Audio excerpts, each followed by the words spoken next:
It's one of the worst calendars I've ever seen.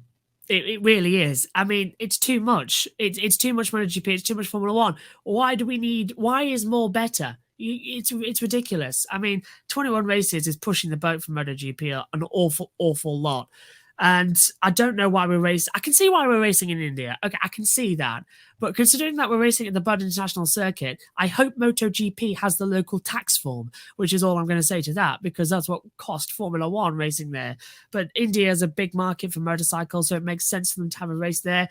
Don't know why we're in Kazakhstan. I mean, that is just bizarre. And it's the same day as the British Grand Prix. Does anybody have a time difference for Kazakhstan, please? Because otherwise, is it the same time as the Formula One race? Am I missing 2 races next year? I don't know, because am I missing 3 actually? Because I'm not even doing a couple, because I'm already having to miss the Italian Grand Prix because it's slap bang with Le Mans. So I won't be doing that one. They're going to be covering that. Kazakhstan slap bang with Formula One's British Grand Prix, and obviously you know where I'm going to go there.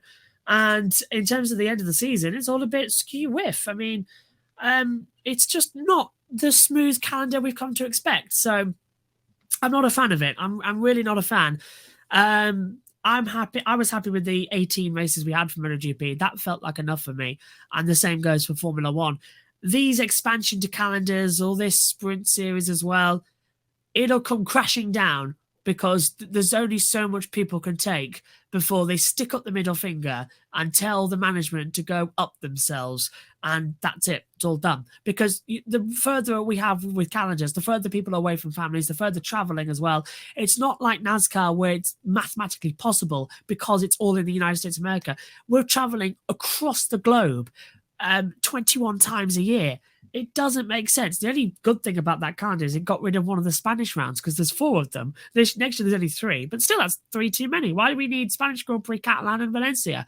Get rid of Catalan because it's always a dull race. In fact, even Spain is always a dull race. So just put Catalan up as the Spanish Grand Prix and put Valencia on as something of a Spanish Grand Prix. I don't know. But the calendar is a mess. It makes no sense whatsoever from a logistical standpoint. And considering that sports are promising to go net zero or carbon neutral, MotoGP and Formula One's calendars are Greta Thunberg nightmares. It just doesn't make sense. It is some of the worst calendars I've ever seen. And also, as the commentator on many different series, next year, I don't know when I'm going to be free anymore because there's always something on.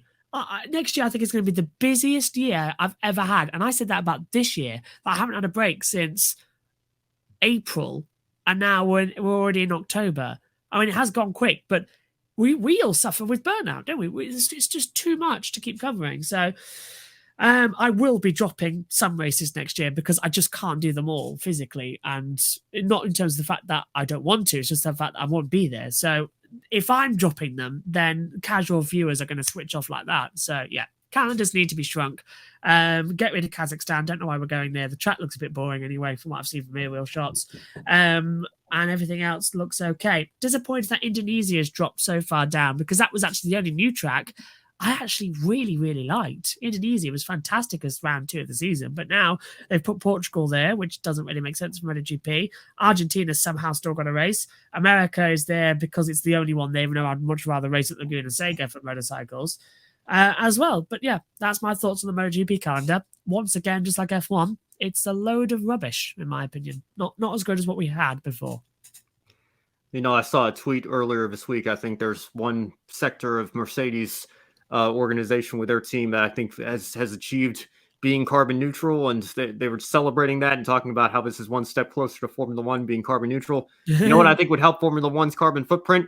Not having 24 races next year. I think that would be a major blow to their carbon footprint to have that many races, but they still insist on continuing to do it, and they're doubling down on sprint races now and the resources that you need for that. I mean, it's just absolutely crazy. You can talk about wanting to be carbon neutral and wanting to protect the environment all you want. You know, there's no way around it. Obviously, in motorsports, it's a sport that, you know, is going to do some harm with, you know, that's just the nature of it, and we have to accept that and be okay with that. But at the same time, there are steps we can take to minimize that and mitigate, you know, the harm that we're doing. And having 24 races when we've had 17 in the past or 19 in the past, and the seasons have been just as good, I don't understand how that helps matters. And then that doesn't even get into the burnout that people like you are going to face, Josh, with how many races are on your schedule next year. And it's inevitable if you're going to have to drop a couple. We're going to get burnt out talking about all the different action going on. And you brought up a good point as well. You know, people always talk about NASCAR, and, you know, I think 36 races is too much for NASCAR. But, you know, at the bare minimum, all those races are here in the United States. Yeah. So, you know, to go from the East Coast to the West Coast, you know, that's enough of a hardship on some of these teams, especially in the, you know, Xfinity Series and Truck Series and smaller teams like that. You know, to ask, like, the schedule to end Formula One next year, we're going from Las Vegas to Abu Dhabi in a week to end the season. Are you kidding me? It just makes absolutely no sense. And I hope that they take a look at that for 2024 and beyond. And hopefully teams will start to stand up after going through next season. Like, maybe they can do that for 1 year next season, but then make it clearer to the FIA, make it clearer to people making the calendars that we can't continue to do this and make this a regular thing here.